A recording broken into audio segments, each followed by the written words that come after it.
Oh, you can. While this part's up, you can still talk. I just don't want you to say anything. Just I always make people aware in case they give out like a personal address all of a sudden, or your social. Okay. Just blurt out your social security number or whatever. As I do. Right, because that just happens. So, welcome to the show. I don't want to say that you're a guest because you are a new host. Hey. So yeah, Exciting so that'll time. be fun. Let me put I forgot to put everybody's names up. There we go. So yeah, I know we've got Frank was in the chats here for a few minutes. I think he's still there. We got Van Illustration as well. So, and it's looking like he's got some popcorn. Hell yeah, I think that's what that emoji is. So settle in, man. Get a snack. Okay, so yeah, good. I'm excited. We're gonna introduce everybody to Mike. If you don't know him, I think probably most people do, but in just a moment. So this is the 48-hour art check, round 215.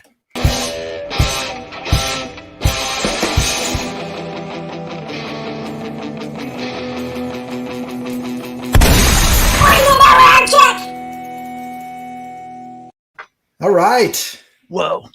Mike, who are you? I don't know anymore. I've been exploded. I'm a new I'm a new entity. I'm Mike. I make comics. I draw.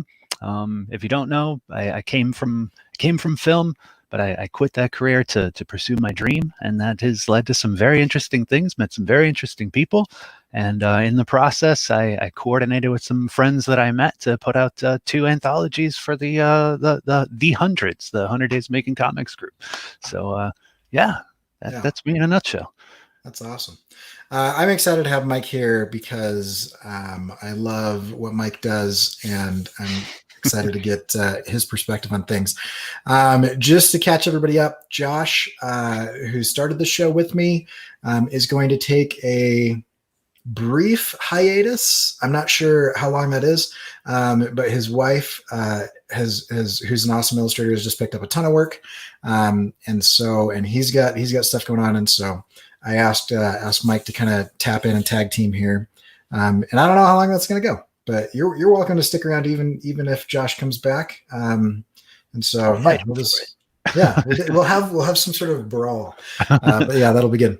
So anyway, 48-hour art check. Mike did a version of this that was kind of like a weekly version.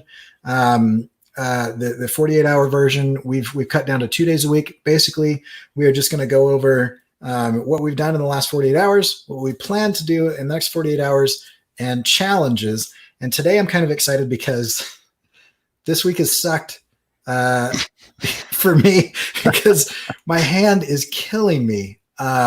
And Mike went through something, and so our first episode, selfishly, is me just trying to avoid hand pain that stops me from doing this stuff. So, but I also think that's fairly beneficial because it's a common danger if you're going to sit at a desk and hunch over and put a lot of pressure into your fingers and your forearms. So so that's what we've got to look forward to. So anyway, let's kick it off with progress here. I'm going to drop our names off. I'll just show you real quick what I've gotten done, which is, if I share screen and go here, this guy, I got him working. This isn't him animated, but this is what I was just kind of moving it around to see if it'll function. And so this is something I haven't tried before. This is called a nutcracker jaw. Nice. Instead of animating the mouth, you just move the mouth up and down underneath another layer. So I've got him rigged up, and then I also, let me switch over. Very cool. I saw that on Instagram when you posted it. I think it was yesterday or the other day, and it looks pretty good. Thanks. I like that. Yeah, it'll be kind of fun to do. So I've also got his body going, and so he's going to be more of a kind of a bowling ball shape.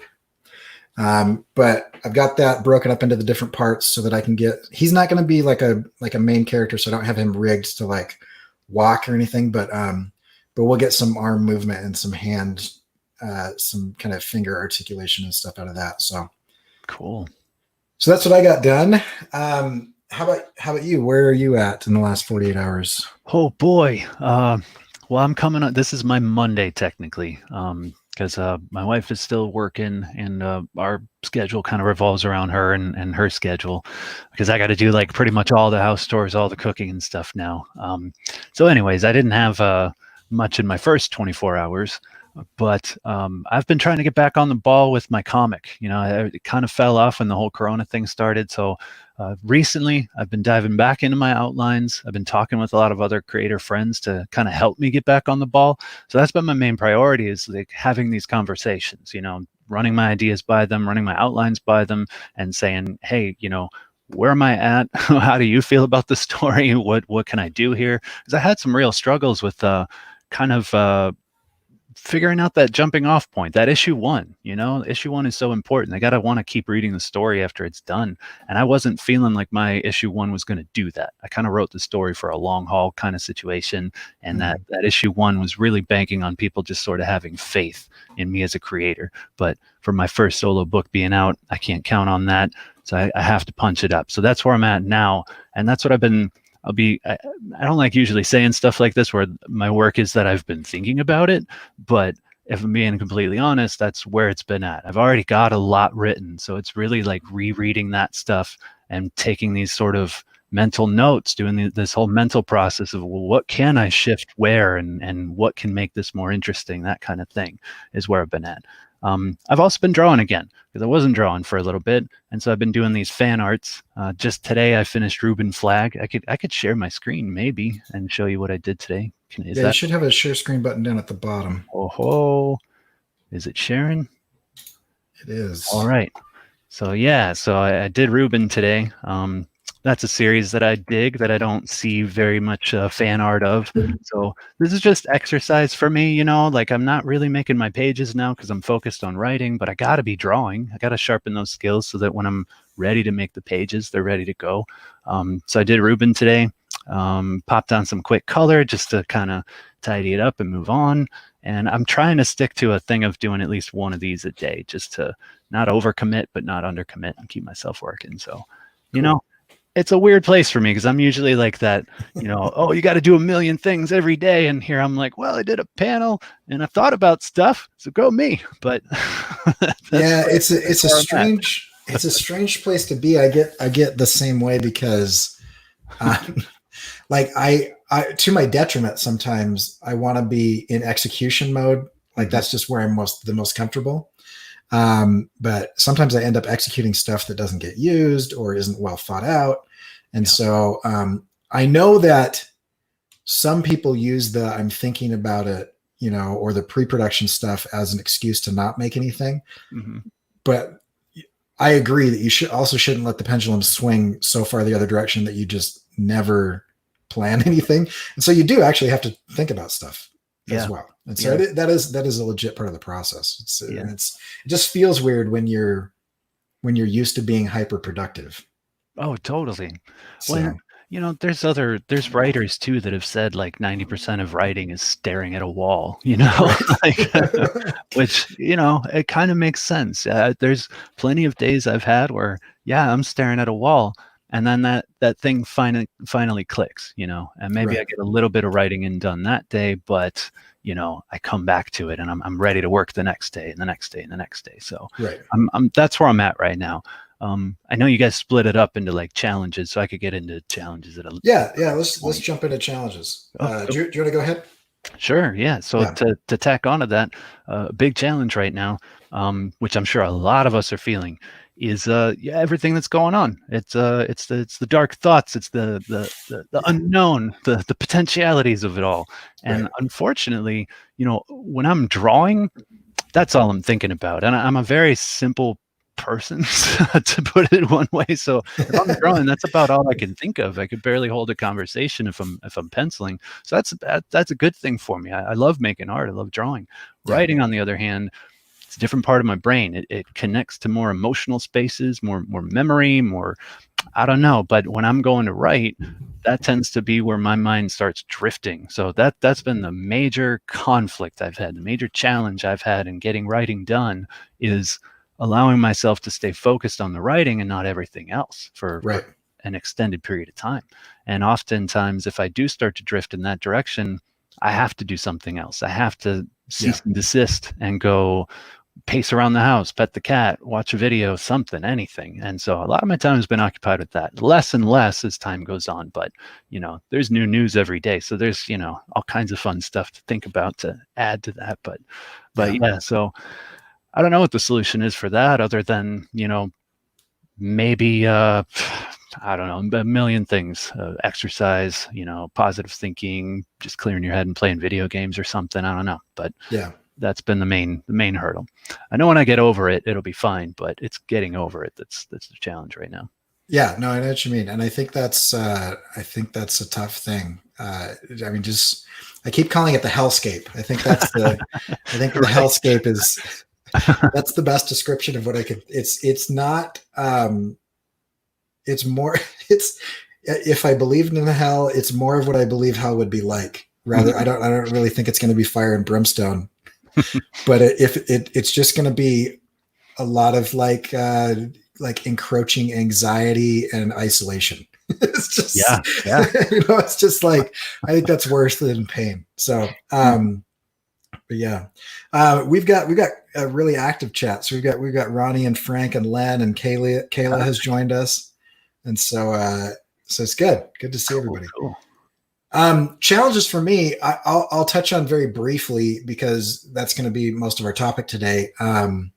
But I was getting into lifting, and I'd gotten my bench back up to where I was when I was 15, which is good.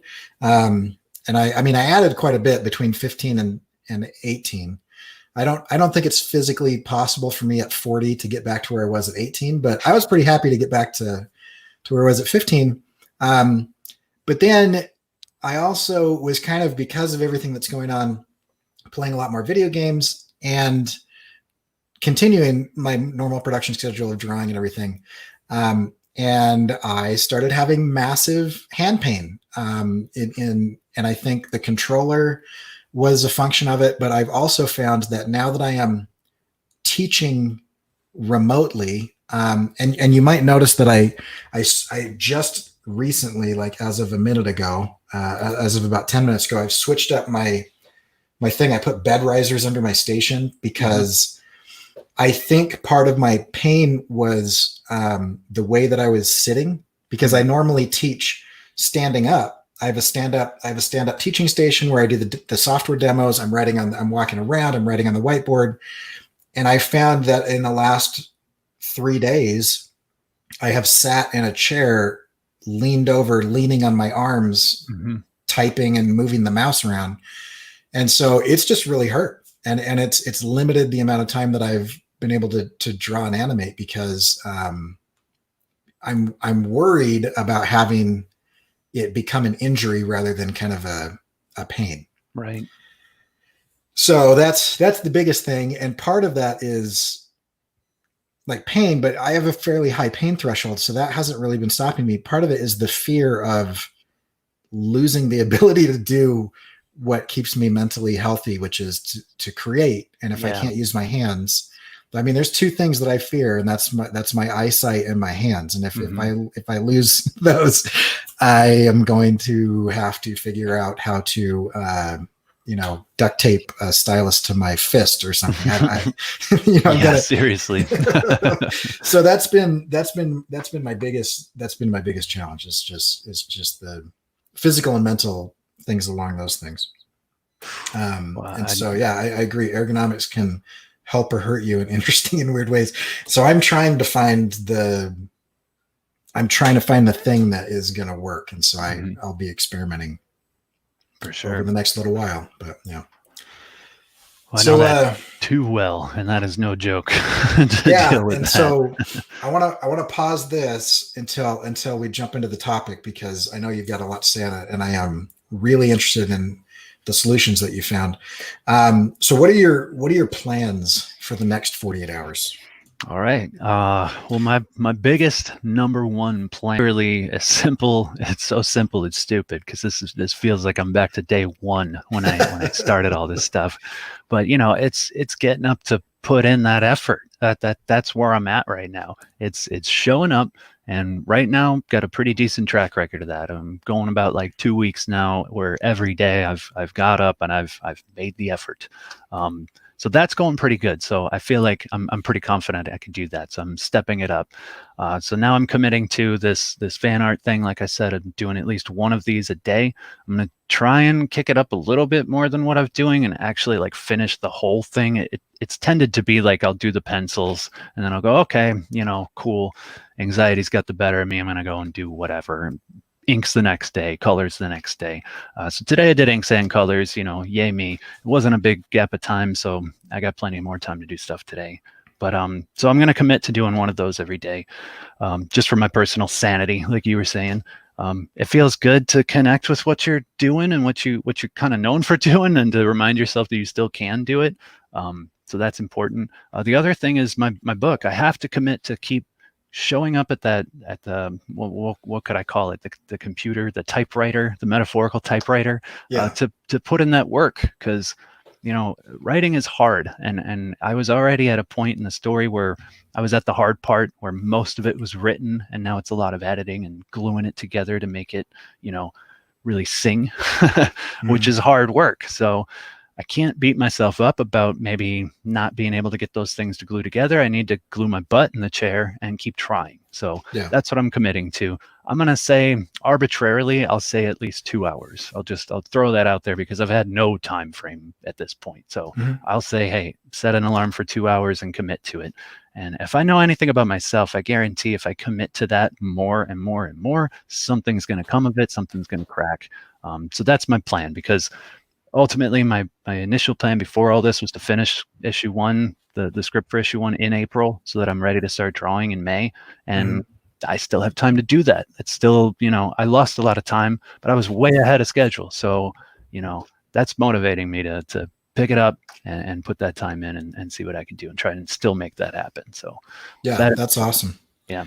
And one of the things I like about the art check is, that in the back of your mind that on Monday I'm going to ask you how the 2 hours went. Yeah, I know. It's scary. Because that's helpful. That's always helpful for me as well, is I would always know that Josh or Scott was going to be like, hey, you said you're going to do this. And I'm like, yep. And so sometimes, on a Tuesday, I'll just be like, I don't have any time. But then I'll think, I don't have any time after work tomorrow before I go live. I need to get something done. Better do it now. Yeah. Right. And so that's one of the things. And I mean, I know we keep talking about this, but everything is kind of falling apart. But you don't need a journal to do this, and you don't necessarily need to do this live. You guys can kind of do this on your own. But yeah, so I recommend it. For me, let me switch back over to this.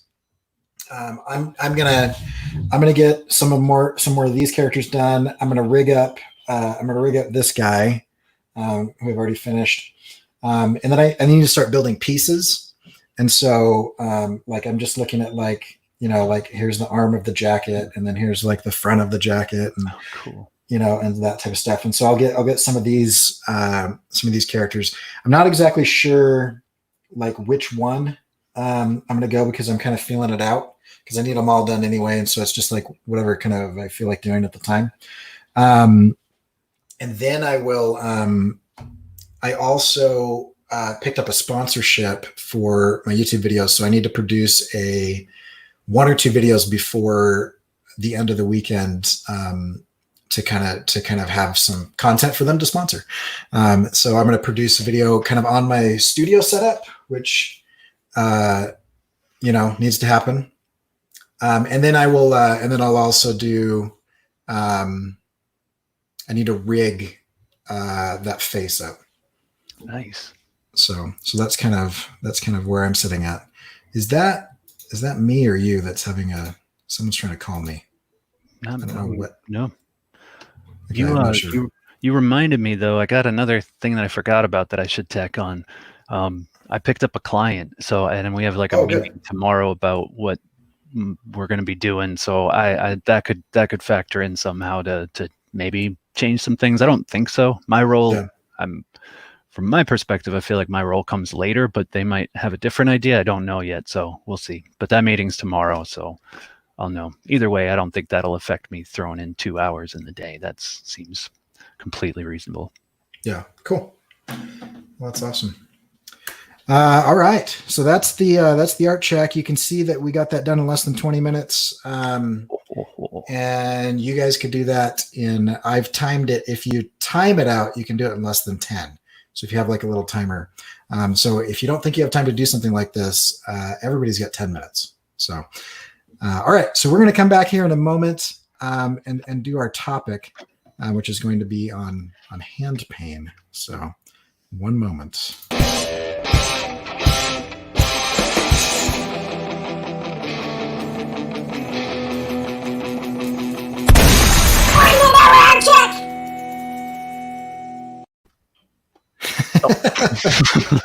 Comes back with the hammer.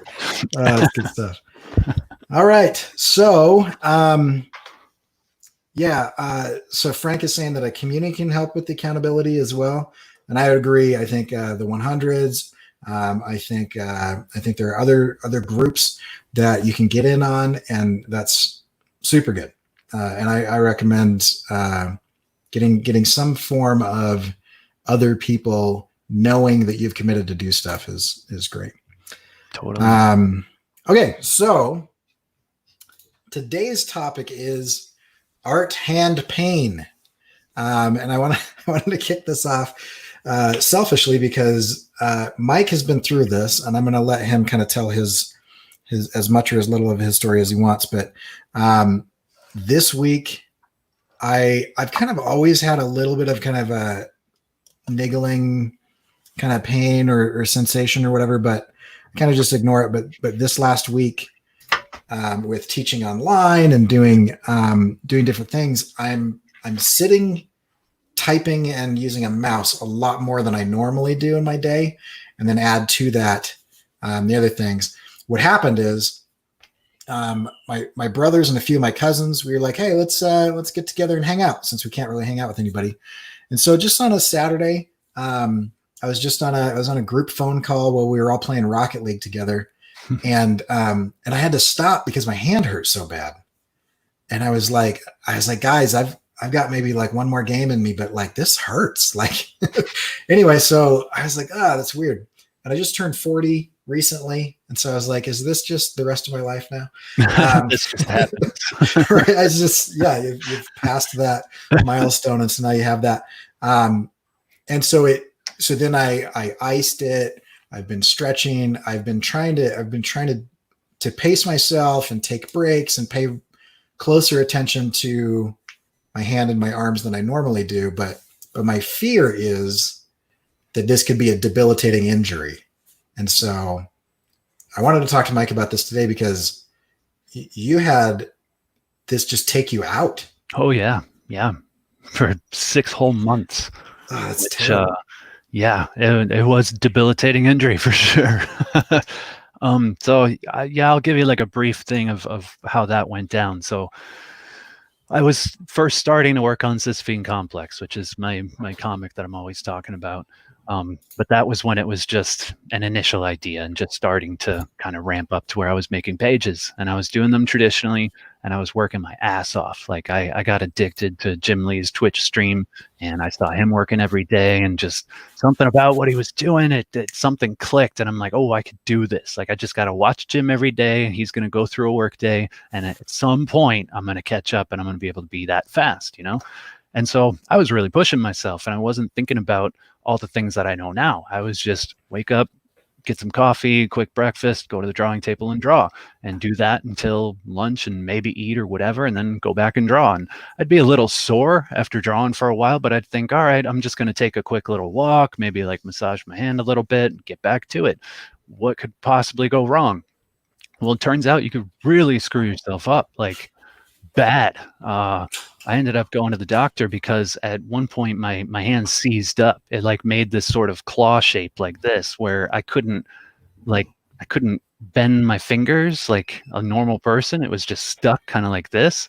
And to get any kind of relief, I had to kind of curl my hand in sort of like a palsy sort of position. Mhm. It was horrible. It was awful. I mean, drawing is my life and my livelihood, and I just couldn't do it. So I had to drop off a lot of commissions, a lot of responsibilities that I had I couldn't follow through with anymore. So I went to the doctor. He checked it out. He suggested going to the hospital. I got x-rays. I got hooked up to like those electronic things where they zap like the tips of your fingers and it sends a jolt up your arm into these other pads and whatever. It was all horrible and awful, and nobody could find anything. Like as far as the x-rays and the tests were concerned, everything was fine, but it was completely not fine. So I started looking into other alternative things. I thought, a couple of people had recommended a chiropractor. So I saw a chiropractor. She made it worse, a lot worse. Just a lot worse. And she screwed up my neck a bit too. So not to say that all chiropractors are like that, but the one that I went to did not work out very well. So I was kind of running out of ideas. Some people said, see a physical therapist. So that's what I did. And best decision I ever made in my life. They were extremely kind, caring, compassionate, and really wanted to get to the bottom of exactly what was causing my pain. And luckily, she just had an extraordinary amount of anatomy knowledge. That's really what it boiled down to, is that it had nothing to do with my hand. This wasn't the problem. There was some sort of, we'll call it like tertiary problems happening in my hand because of other problems. But the real problem was back here. It was, I can't remember the name of the muscle now. It's the brachialis, I believe. But if you look at an anatomy chart, you'll see that everything that controls your fingers kind of starts up here. So, and actually, if you put pressure back here and you wiggle your fingers, you could feel where all those muscles are moving from. And so this was the main problem. And once she figured that out and started working in here, I just had like these extreme, essentially knots and strains and, to the point where if this were like a normal muscle, like if this were my bicep or whatever, it's almost like when you tear a bicep, it was like that kind of stuff was going on in my forearm. Mm-hmm. And a lot of that wasn't helped because of other things that were going on up in my neck and my shoulder and stuff like that. So to go along with your posture thing, that doesn't help. Not to say that that's what caused it or anything, but that's certainly worth But looking. it all seems to flow downhill. It all seems to kind of, because I have a fairly consistent knot just in between my shoulder blades because we're kind of just hunched over, right? Yeah. And so I took the arms off of my chair because what I was doing is I was leaning really heavily on my left arm to allow myself to draw. Mm-hmm. And that just locked up my back on the left side. But I've got an old injury from high school in my shoulder, and so I've been very, very aware of that. And one of the things that has helped, and I wonder, because you mentioned knots, I wonder if this is helping, but I find like a back massager, like a vibrator. And I've got one of those ones that just hammers back and forth.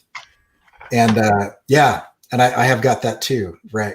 And I've been doing that on my forearms. And that seems to kind of help. Len is asking if you had to adjust your work environment. Yes, I had to work for Uber instead. So if that's what you mean by adjust.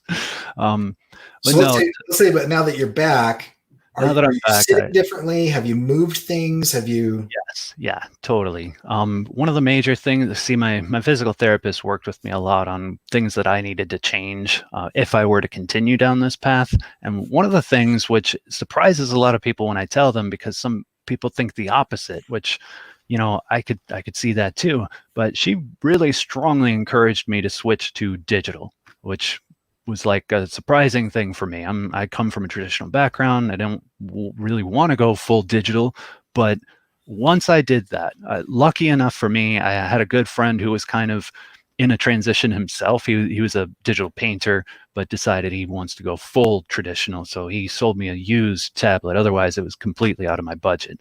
Just understood my situation, and it was like right time, whatever. So since switching to this, even when I forget to do everything else that I'm probably going to share today, I don't feel the same pain that I felt before. And a lot of that, and her reasoning for it, is that you have so much control over how much pressure you need to get the kind of lines and stuff that you need on these things, that I was able to dial it back to where, this thing is super sensitive. Like, I barely touch it and I've made a mark, and that's what I need.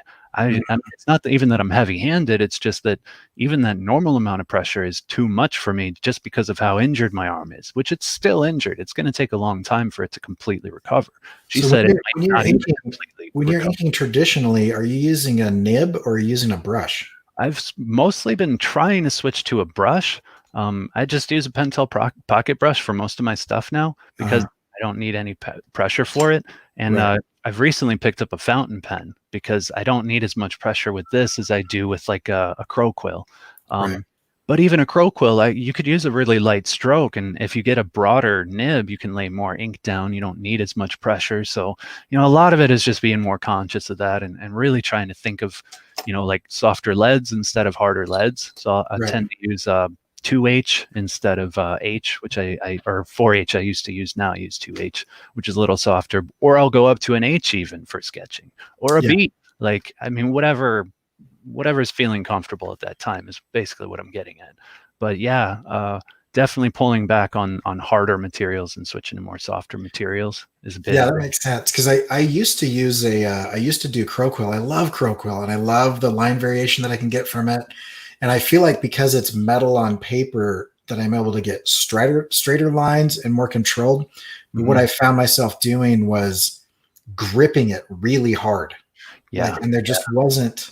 Yeah. I think because you're literally bending steel, Yeah. It's not thick, and it doesn't take, a lot of pressure, but to control it, I felt myself, and that was where I was having a lot of pain in the tendons right in my hand. It wasn't even over here, because it was fingers just pinching really hard. Yeah. And so that's why I initially switched to a brush. Yeah, same here. Because when I'm using a crow quill, I don't know where mine is right now. It's where did I don't know, but it's like I have this death grip on it, because I don't want that little variation. Like, I just want like a straight line. And so I can even feel that now. Like, even back in my elbow, there's some tension and stuff. So it's it's recognizing stuff like that. Even if it's a technique I use all the time, I feel something like that, I go, shit, guess I can't do that anymore. Right. What else can I do to shade this? Maybe I got to change up my whole process. I've gotten a lot looser. I was talking to my friend Teresa the other day about just how much looser my art has become because of this, because I can't spend the time on the little details and finer things like I used to. I prefer glopping stuff on and kind of being a little bit more abstract in what I'm in my rendering now. Yeah. But yeah, so in addition to that, the standing desk thing, I got an arm on my tablet, so I can lift that up and I can stand up like what you're doing. That's a big thing. If I'm going to work all day, I try to do that at least for a portion of the day. I set a timer, so if I'm going to be sitting for 2 hours, then I set a timer that I'm always getting up for at least 10 minutes, moving around. You could see in the back, I put my traditional board, if I'm going to do anything on there, that's up higher. I also got one of these anti-fatigue mats, because that helps with my knees as well, which helps with my back, which helps with my neck. So yeah, a lot of adjustments, and a lot of it is just routine and consistency with that routine too. Like I said, set a timer. If you're going to be sitting for more than 2 hours, make sure you're going to get up at some point, walk around, move around. If not, just switching to standing, for another 2 hours, and then go back to sitting down.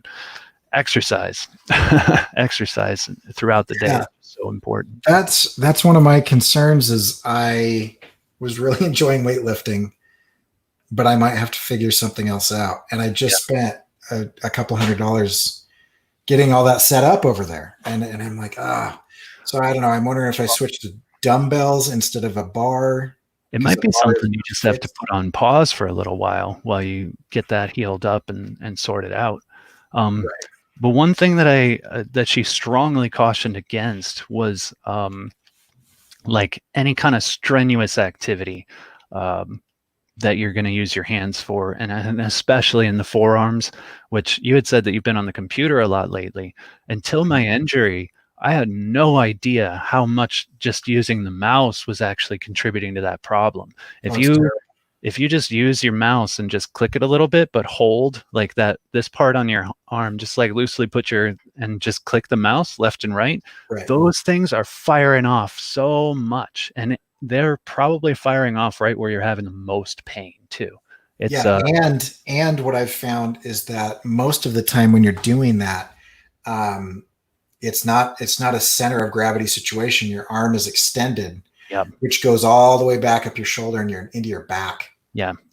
And so I noticed that that Len was saying that he lowered his keyboard, mouse, tablet, raised his monitor. Like you've got to kind of get that so that you're not, because that was my problem with my back, was I'm hunching because I'm leaning forward. And so that's what I've got to figure out. And I think this mouse, which I initially bought specifically for ergonomics. Yeah. Because your hands more like on the side instead of like that. Yeah, it's great for that. But I mean, with my thumb pain, all of the movement of the mouse is happening with my thumb. Oh man. And so I think it worked for a while. But I think I might, there's another one where you're gripping the mouse. It's almost vertical and you've got buttons like this and then a button on the back. Yeah. But you're moving it with your arm. Yep. So I might try that one. Because I mean, I'm normally am using, even when I'm using a mouse, I'm using my Wacom, but it's such an old Wacom that they don't support the drivers for it anymore. Because I bought it used on eBay in 2012. Oh, geez. Yeah. So anyway, because I called them up and I was like, hey, like the following functions don't work. And they're like, oh, read me the thing. And they're like, holy crap, that still works. I'm like, yeah. And I paid good money for it and I will get every last drop out of it. Man. So anyway, I'm just waiting for, Duet or one of those apps to finally do a PC to iPad crossover. But anyway, but yeah, all of that is to say, I agree. The mouse movement and the typing, Len's saying that trackballs are hand killers. So I don't know. I gotta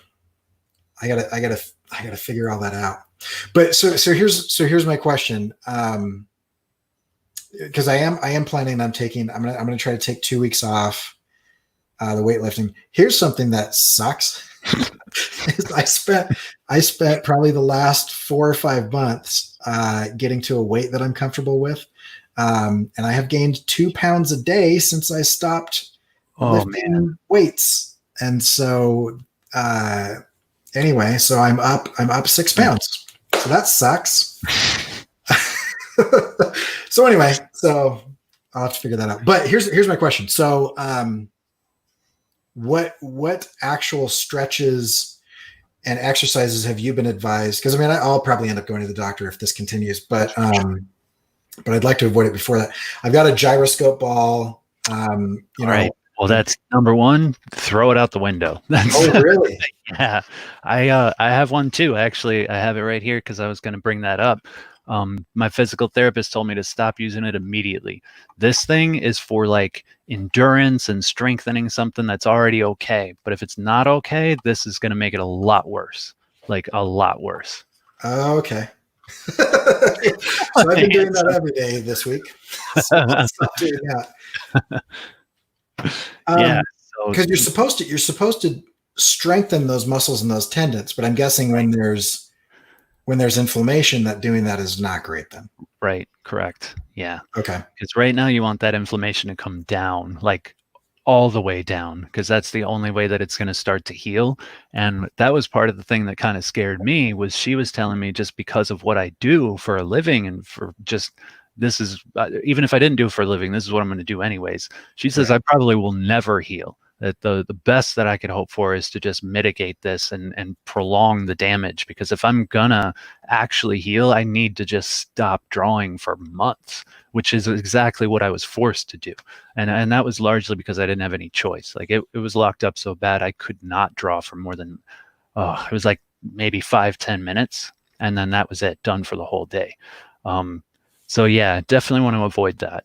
You could probably get back to weightlifting at some point though, because it's a little different than this. This is pretty rigorous. Right. But there are things that you can do that are going to help you get there. So I could share some of the exercises and stuff if you want. Yeah, I'd love to know.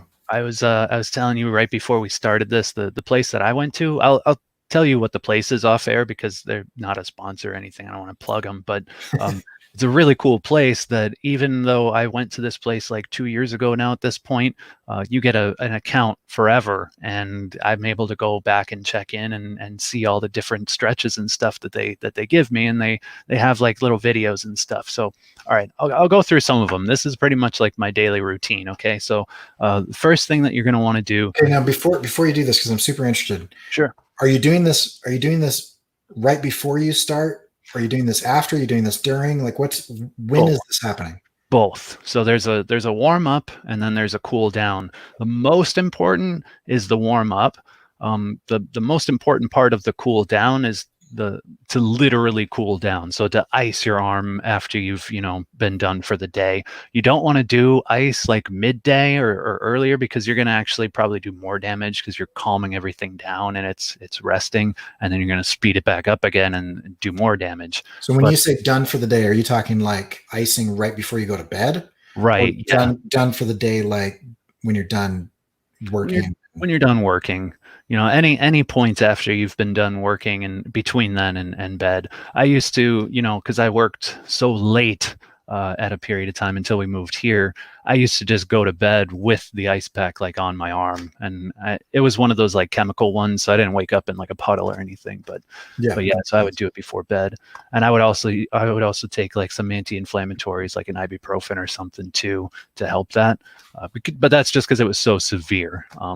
Right. But for warm up, I mean, literally warm up. Like this is a little heating pad that I got, and one of the first things that she recommended that I do during the day, and again, my situation was super severe, so some of what I'm going to share is probably overkill for most people, but it's also if you do it, maybe it'll get you better a little faster too if it's not as severe.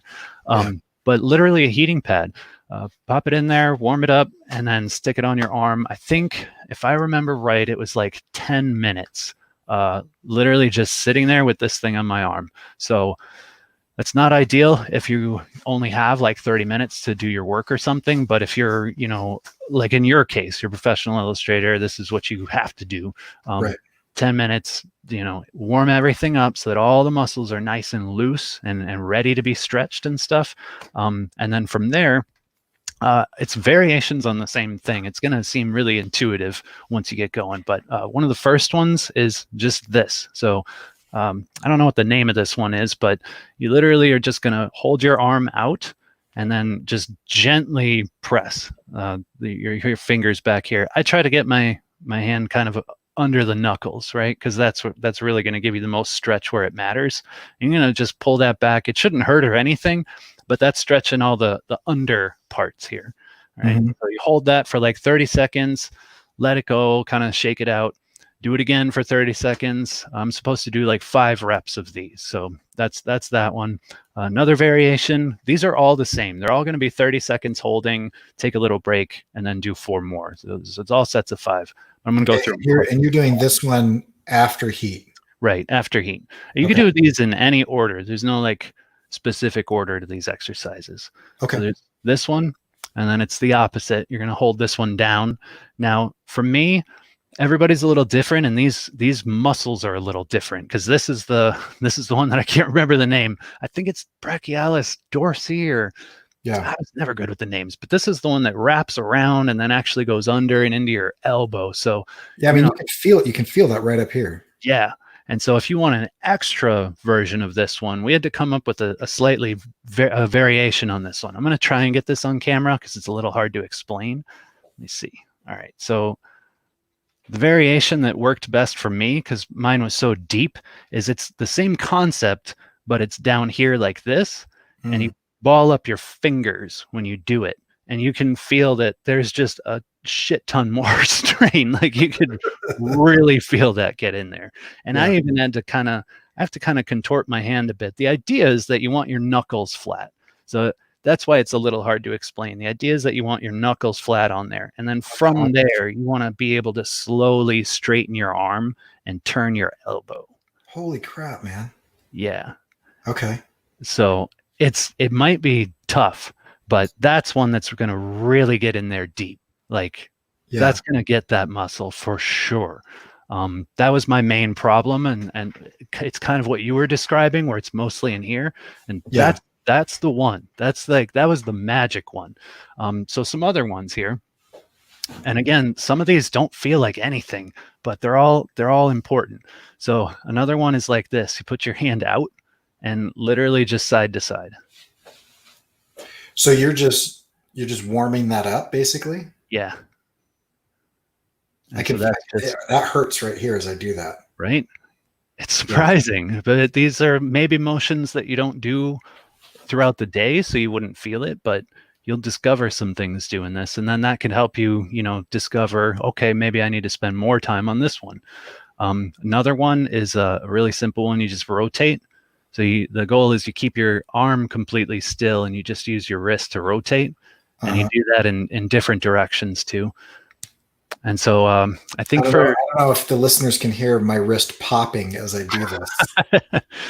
This one will do that too, but not this one for some reason. But for both of these, I want to say it's like 20 reps. So you want to count to 20. And so a rep would be like 1, 2, 3. But do it slow. Don't do it like that. Right. Yeah, Len's saying you have to think of illustrators as athletes. We work certain muscle groups constantly. Yes. Like a golfer would. So warm-ups and cool-downs make sense. Same with stretches. So, yeah. So another one is this. So it's like this one and this one. So there's this one.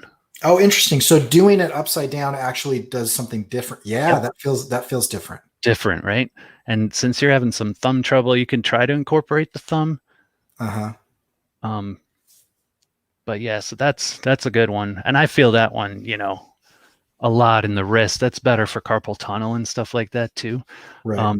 Another one, which is really difficult for a lot of people, but again, over time you can get it, is stretching like this. So for me, is it like this? Yes, it's like this. So it's with your palm up like this, pulling your thumb down and trying to touch your arm. If you can do it, you're a rare person. The goal isn't to touch your arm, but that's the motion that you're trying to create. Direction you're going. Okay. And then the same thing with each individual finger as well. And that you should feel a lot. If you're an artist and you're drawing all the time, you should feel these a lot. Look at how little flexibility I have. That's what I could do before it hurts. Yeah. So these are good ones for you then. These are ones that over time you might be able to get. See, she used like calipers and would literally measure every time I would go in to do these certain things. And I'm still not where I need to be. This should be like a lot closer to where my arm is. And then the pinky, of course, too. A little better on the pinky. I feel all that. I didn't do mine today. I'm actually getting worse at remembering to do them because I'm feeling better. Okay, so there's all of those, and then you said you're doing 5 reps of those at 30 seconds apiece. Right. It's gonna take a long time. My full routine when I am sticking to everything, but this was when I was in recovery mode. There was quite a few exercises that I don't have to do anymore, but it was like an hour. It was literally like an hour to warm up, and that sucked. That was terrible. But again, but I mean, feel like they're working. I can do this while I'm hanging out with my family before I start working. Yeah. Because I mean, this is something that I could do because I'll sit down with my wife and watch a show, or she likes to do puzzles while we hang out a river, and so it's not like it's not like this takes away from production time. This is Right. something that you can do at other points in time, just as long as you're doing it before you go and start drawing. Yeah. Yeah. Okay, that I makes used sense. to do it while I was having breakfast, like, or having coffee or whatever. Because So you're not doing it necessarily immediately before you start, but just trying to do it every day. yeah, before you're going to work. I mean, it helps if you do it, within a reasonable amount of time before you're going to work. Okay. But yeah, it's not like a runner, for example, wants to warm up directly before they're going to go and run. As long as you're doing these, that's what matters most. And then you're limbering up your hands too of all that stiffness. You're getting all Right. that out and ready to go. So it's going to take a while for it to settle back in and get stiff again. So Because I've probably just spent 20 years doing the wrong thing. You know what I mean? oh, that's what I did too. Yeah, So I mean, but just doing this every day, hopefully before I'm doing these activities, but even just every day at any point in time is going to be yeah, at least heading and reversing that trend. for sure. Okay. The stretches, though, especially try to do before you're going to get to work, because those are going to warm you up to be able to work. Especially for extended periods of time. Yeah. Yeah, art karate. Oh, that's a good name for it, actually. Yeah, so Frank is saying he feels like Daniel Russo doing these. Yeah. That's great. So, all right, I got some more if you're interested. Yeah, I want them all. So I'm actually gonna go. What I'm gonna do is I'm gonna rewatch this, and then I'm probably gonna make myself like a little chart. Okay. Well, I could send you screenshots of this stuff too, actually. Oh, sure, that'd be great. Yeah, that'd be awesome. I don't know how to get the videos. There's little videos and stuff too. I'll find a way to get you all this stuff. Because there's so much. There's even stuff that's like you start incorporating things like these stretchy bands and stuff Mm-hmm. into some of this. So I'll show you some of those, for example. So how best to do that? Okay, I'm just going to stand up to show you this one, and you're just going to have to kind of imagine. Here. All right, so this is going to be like my desk, okay? So you could do this seated, and the idea is you have your arm over your desk so that your hand is, flailing like a whatever, platypus. I don't know. So I like how you think flailing, and the first animal that comes to mind is platypus. they even flail? I don't even know. Maybe They when go down. So you're going to ball up and make a fist, and this is you just do like one of these, like really slow, just like that. And again, it's like 30 of those. And that's with the resistance band? You can add that. You don't need it. So Okay. I'd say if you're already feeling pain, maybe skip it for now and just Okay. do this. Yeah. So you're going to do this. Another one, and it literally just attack it from every angle. So the next one would be like this. So you're going to go all the way up and all the way down. They call that one the shake weight. So Okay. do some of that. And then the last one, which is harder to do while I'm standing up, but it's the reverse of the first one. So you're going to do this. This one I really feel in that muscle that we were talking about earlier, going like that. Yeah. And when you add the resistance bands to that, it's even better. You don't need a resistance bands either, though. She told me to get cans of soup. So I used cans of soup for quite a while. Okay. And when I graduated my physical therapy, this was one of my gifts, was they gave me this. So cans of soup work completely fine. Just it doesn't matter. Chunky, healthy request. The soup part doesn't matter. Just the can and some kind of form of resistance. Or if you got dumbbells, she said not to do too much weight. Although as I progressed, she started, increasing the weight and putting me on regular dumbbells. So, that's something that, you're interested in the weightlifting. You could start with nothing, add a can of soup, add a 1 pound weight, add a 2 pound, whatever, until you're comfortable to get back up to curling, because that'll be pretty much working those same muscles, but Right. just adding the biceps in too. Another thing, if you can find some, you could use Play-Doh if you want to, or get a stress ball, but like this kind of stuff. Okay. I don't know what it's called, but it's like a putty. People get it a lot for arthritis or recovering from hand surgeries, carpal tunnel. You do this for 5 minutes, I think it's 5 minutes was the timer. and that's just squeezing this stuff. The higher the resistance that as you can manage, you could do that. Another one that you do with something like this, again, you could use Play-Doh or silly putty or whatever, is to hold it and just pinch it between your fingers and pull, and to do that with each of your fingers, because that's like, it's like working out for just individual fingers. It's harder than it seems, actually, especially when you've got the injury. So I used to be pretty into rock climbing, and a lot of that stuff is very similar. Okay, yeah. So Yeah. it's, again, building up the strength in the individual fingers then too. Let me So see. I used to have one of those individual finger exercisers that trumpeters use. Huh. Oh, cool. And so it's little cylinders that have springs in them. Yeah. And it's for guitar players, but I would do that because I would go rock climbing 3 or 4 times a week. Nice. Yeah. So, okay, that makes sense. So individual finger stuff. Quick question in the chat from Van. He said, "What's the verdict on compression gloves?" I'm so happy that you asked this, because my only because I talked to my physical therapist do I have any kind of answer on this, because that was the first thing that I went to when I had my hand injury, was I need compression stuff. So I have a compression sleeve. I have compression gloves. I don't have them here now. She said, do not use them unless absolutely necessary. Like if you're having a lot of pain and for whatever reason you just have to work, there's no other way about it, use the compression glove, get through it. Or if you are having a lot of pain and you want some immediate relief in the short term, to put the compression glove on until you feel better and then take it off. Now, the reason she said do not use them, especially if you're not feeling pain, they're not preventative. What they're going to do in the long term for you, if you use them too much when you're not supposed to, is they're going to get your hands and your all these muscles used to that comfort and used to that crutch. And so you're not going to build up the strength and the endurance that you need.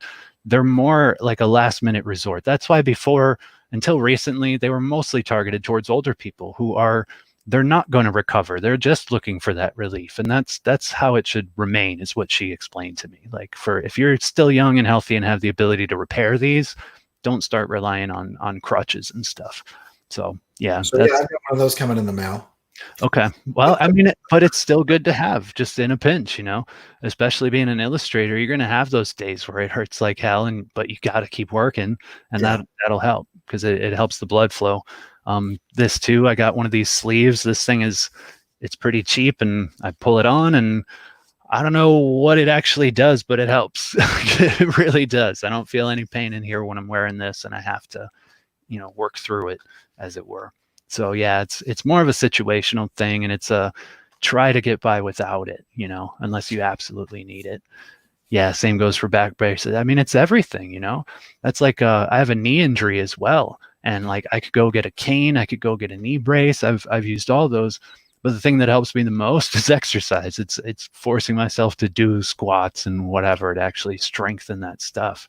Otherwise, I'm just prolonging a worse problem. So I have a couple more things here. Some are it said it timed out. I got to reload it. A couple others were I think important. There's a bunch more, if I'm being completely honest, but they're all kind of variations on this stuff. So I really don't want to go through everything, because some of it is like, now incorporate weights, and it's the same things that we talked about. But there's some that are a little less obvious, like the ulnar nerve. So the ulnar nerve runs through it's basically your funny bone. Whenever you've hit your funny bone, you've hit your ulnar nerve, and that's in here.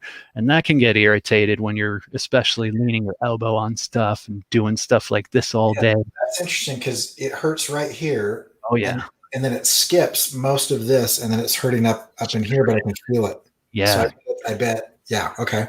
Okay. So that's your ulnar nerve. And what you're going to want to do is the most uncomfortable thing in the world if you're having troubles with that, but it feels weird, but it should help. Okay. So that is like, is it backwards or forwards? That I can't. Okay. It is like that. Okay. So this one I need to back up a little bit more. All right. So you could do it standing or sitting, but you're going to loosen your arm up for sure. And then you want to, God, it already feels weird. All right. So you want to go like this. So your palm is up, but down like this as much as you can. And then literally just bring it up. Let me see if I could get down more. All right. So you're starting from here. Your palm is facing down. And you bring that up like this. And then like that. And then again, almost like you're trying to flex, right? And then like that. But the weird part is that part where you're uncurling and you're trying to bend your hands like that.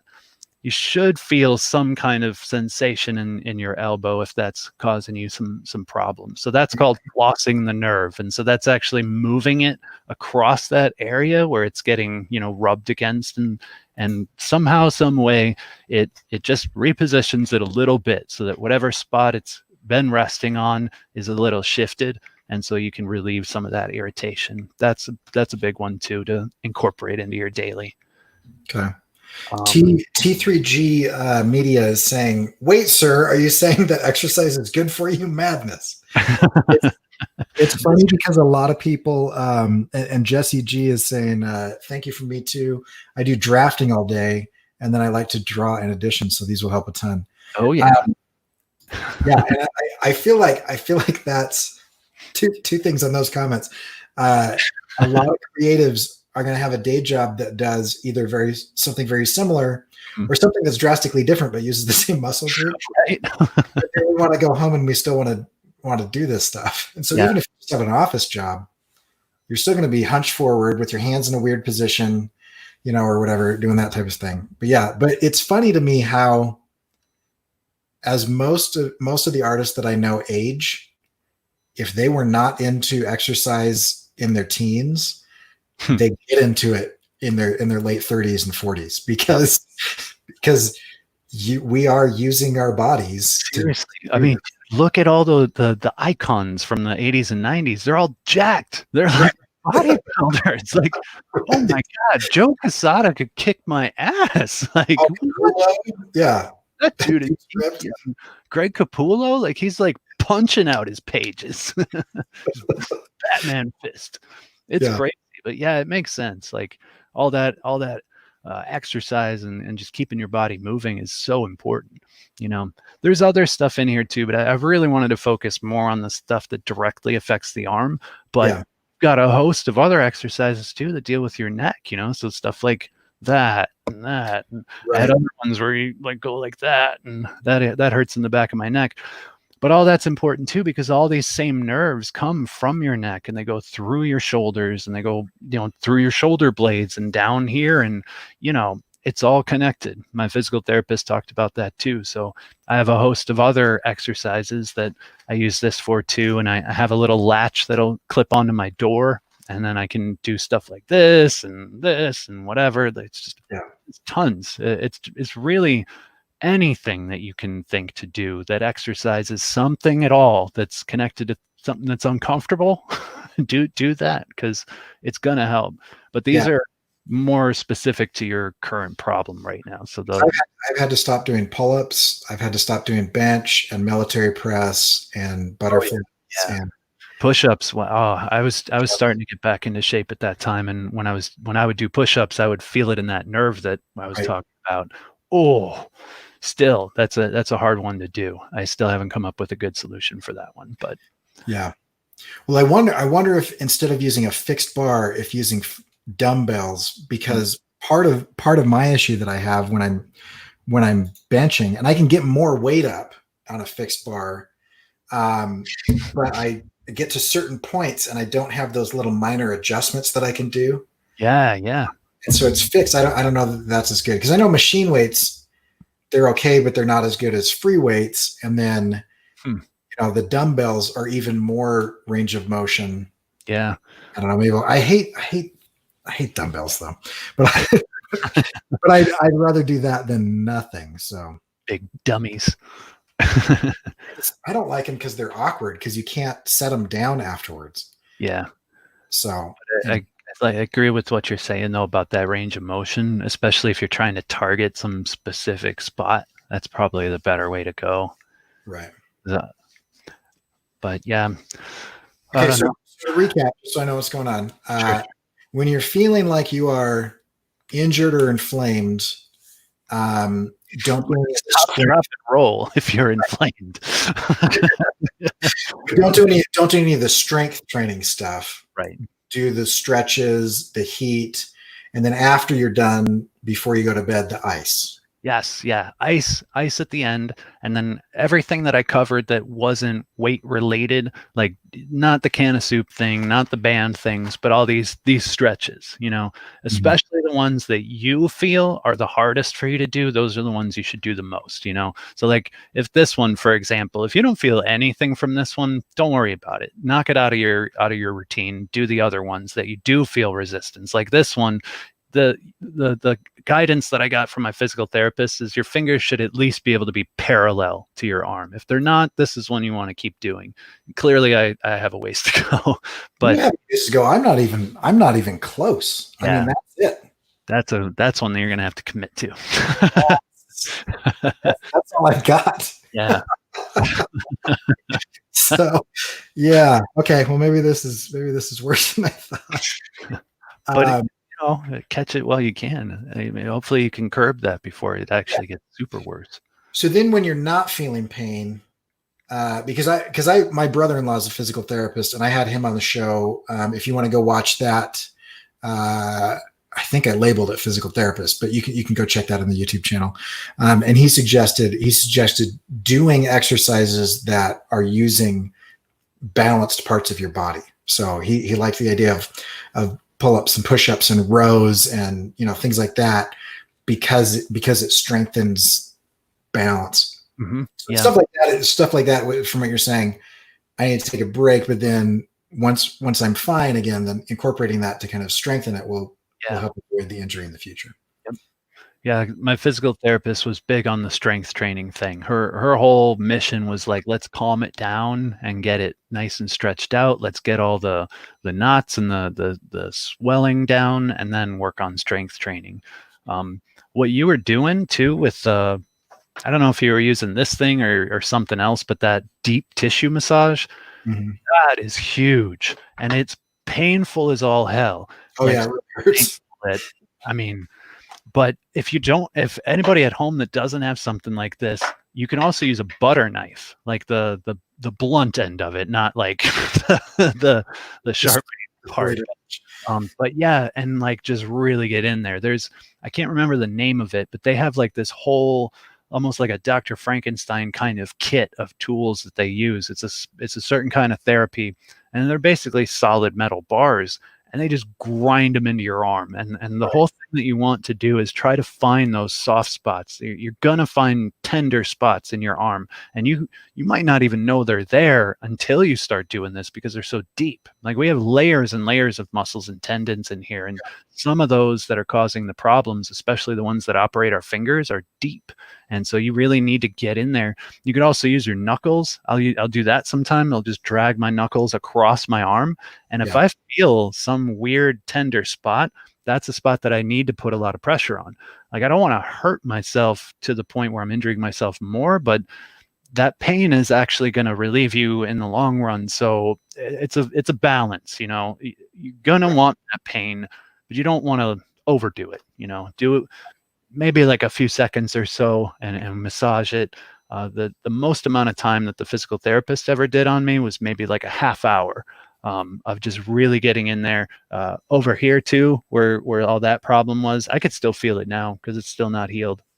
But then once I was done with physical therapy, she gave me a little booklet to bring home to my wife to help her understand how to do it too, so that she could do it, because it was so bad. She had to like get up and like, put all of her weight into it. So I couldn't do that myself. But yeah, massage was a huge, huge part of my recovery. That was sometimes the only way that I felt any relief, even with all the stretching and stuff. Yeah, that's good. So compression gloves bad, but massage and vibration is good. Okay. Yeah. Yep. Because I've just got one of those. I've just got one of those vibrators, and it's got a little knob on the end, and it just goes back and forth, and it pounds things out. Yeah, that's awesome. Yeah, and so that's good to know. I'm glad I'm not hurting myself doing everything that I've been doing this week, just some of it. Yeah. Well, good. That's good stuff. Any other comments or questions in the chat before we wrap? And then while we're waiting for that, Mike, where can they go find your stuff that you are now back and working on again?